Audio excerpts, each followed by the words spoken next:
बात करेंगे कोरोना के कहर को लेकर। बिहार वासियों का वैक्सीन को लेकर इंतजार आज खत्म होता नजर आ रहा है। दरअसल आज 18 से 44 आयु वर्ग के लोगों के लिए वैक्सीनेशन अभियान शुरू किया जा रहा है। वैक्सीन लगवाने के लिए पहले से रजिस्ट्रेशन करवाना जरूरी है। वैक्सीनेशन के लिए अपने नजदीकी स्वास्थ्य केंद्र में ऑनलाइन स्लॉट बुक करवाना होगा। आपको बता दें कि 18 से 44 आयु वर्ग के लोगों के लिए बिहार सरकार को 3.5 लाख डोज वैक्सीन की मिली है।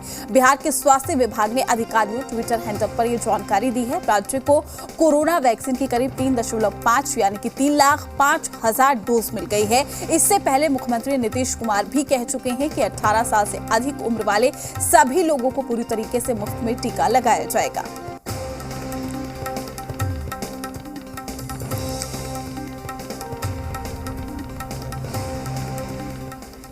अब बात करेंगे, मुख्यमंत्री नीतीश कुमार ने भी वीडियो कॉन्फ्रेंसिंग के जरिए राज्य में टीकाकरण की स्थिति की समीक्षा की और आज से 18 से 44 आयु वर्ग के लोगों का टीकाकरण किया जाना है। सीएम ने स्वास्थ्य विभाग को इसके लिए तैयार रहने के निर्देश दिए हैं। उन्होंने कहा है कि टीका लेने आने वाले लोग जो हैं वो सेंटर पर संक्रमित ना हो, इसका खास ख्याल रखें। उन्होंने कोविड प्रोटोकॉल का पूरी तरीके से पालन करने को कहा। सीएम ने यह भी कहा है कि अस्पतालों की जगह अब स्कूल कॉलेजों में टीकाकरण की व्यवस्था की जाए। नीतीश कुमार ने स्वास्थ्य विभाग को टीके की उपलब्धता के लिए लगातार प्रयासरत रहने और ज्यादा से ज्यादा लोगों को टीके लगवाने की हिदायत दी है। समीक्षा बैठक में उप मुख्यमंत्री तारकिशोर प्रसाद और रेणु देवी, स्वास्थ्य मंत्री मंगल पांडे, शिक्षा मंत्री विजय कुमार चौधरी भी मौजूद थे।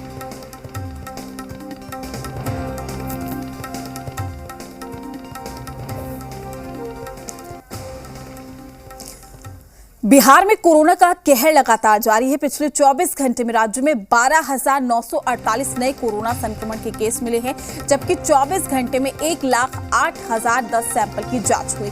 वहीं राजधानी पटना की बात की जाए तो यहां पिछले 24 घंटे में 2,498 कोरोना संक्रमित मिले हैं, जबकि गया में 419 है, मुजफ्फरपुर में 480, नालंदा में 740, पश्चिम चंपारण में 578, बेगूसराय में 586 समेत 10 जिले सूबे में सबसे ज्यादा प्रभावित है। फिलहाल सूबे में 1,12,976 एक्टिव केस है, जबकि 4,64,025 कोरोना संक्रमित ठीक हो चुके हैं। बिहार में कोरोना संक्रमित का जो रिकवरी रेट है 79.97%।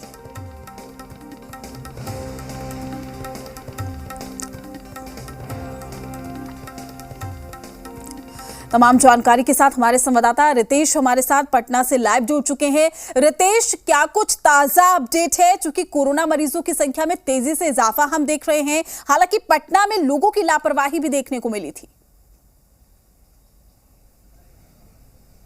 बिल्कुल सही कहा प्रीति आपने। तमाम एहतियातों के बावजूद, तमाम टेस्ट के बावजूद और वैक्सीनेशन के बावजूद भी जो आंकड़ा है वो कहीं से कम होने का नाम नहीं ले रहा है। अगर बात करें तो 12,988 मामले कुल आए हुए हैं।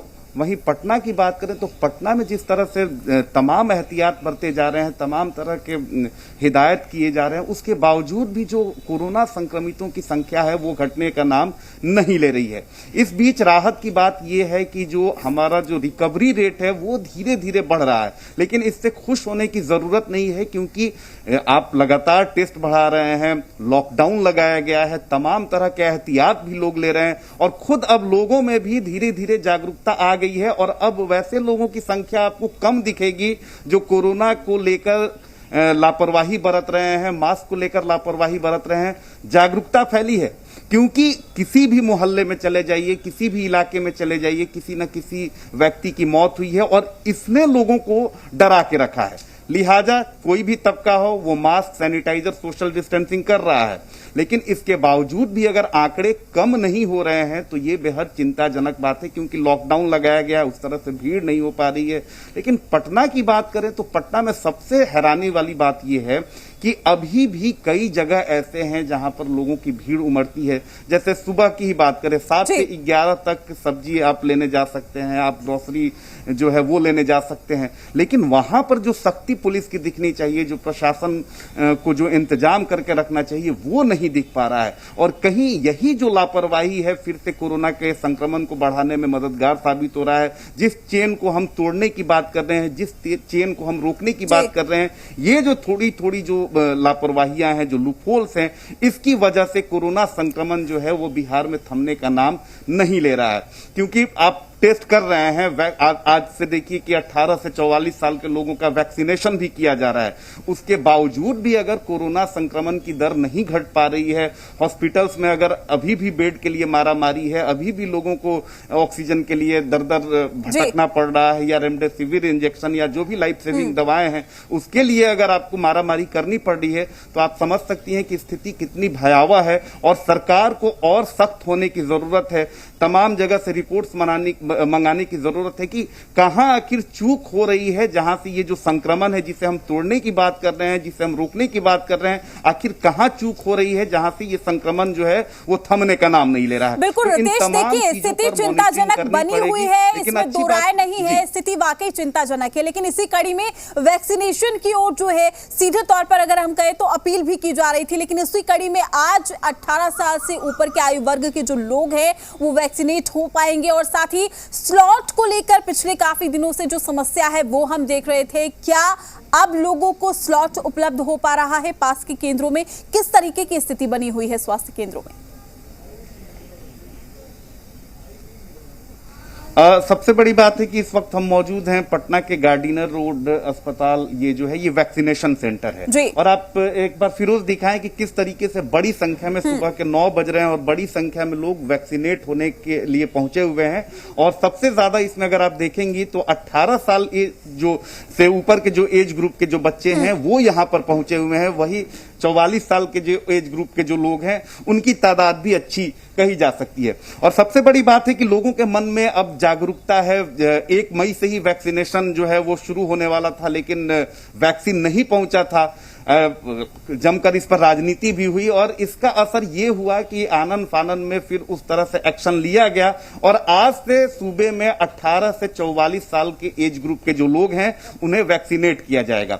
सबसे बड़ी बात है कि वैक्सीनेशन का मतलब ये नहीं है कि आप वैक्सीनेट हो गए तो आप कोरोना से बच सकते हैं, लेकिन हाँ ये है कि आप कोरोना से युद्ध कर सकते हैं। अगर संक्रमण होगा भी तो वो संक्रमण जानलेवा नहीं होगा, लेकिन तमाम सावधानियों को आपको उसी तरीके से फॉलो करना होगा, चाहे मास्क की बात कर लें, सैनिटाइजर की बात कर लें या सोशल डिस्टेंसिंग की बात कर लें।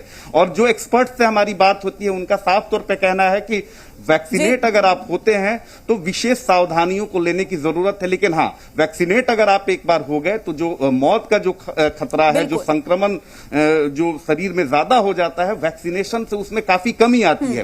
तो लिहाजा यहाँ पर देखिए किस तरीके से लोग पहुंचे हुए हैं। और सबसे अच्छी बात जो ये है, लगातार हमने ये खबर दिखाई थी कि वैक्सीनेशन सेंटर पर पहले क्या होता था कि एक तरफ वैक्सीनेट लोगों को किया जाता था, दूसरी तरफ कोरोना टेस्ट भी किया जाता था। जाहिर सी बात है कि संक्रमण का खतरा काफी होता था।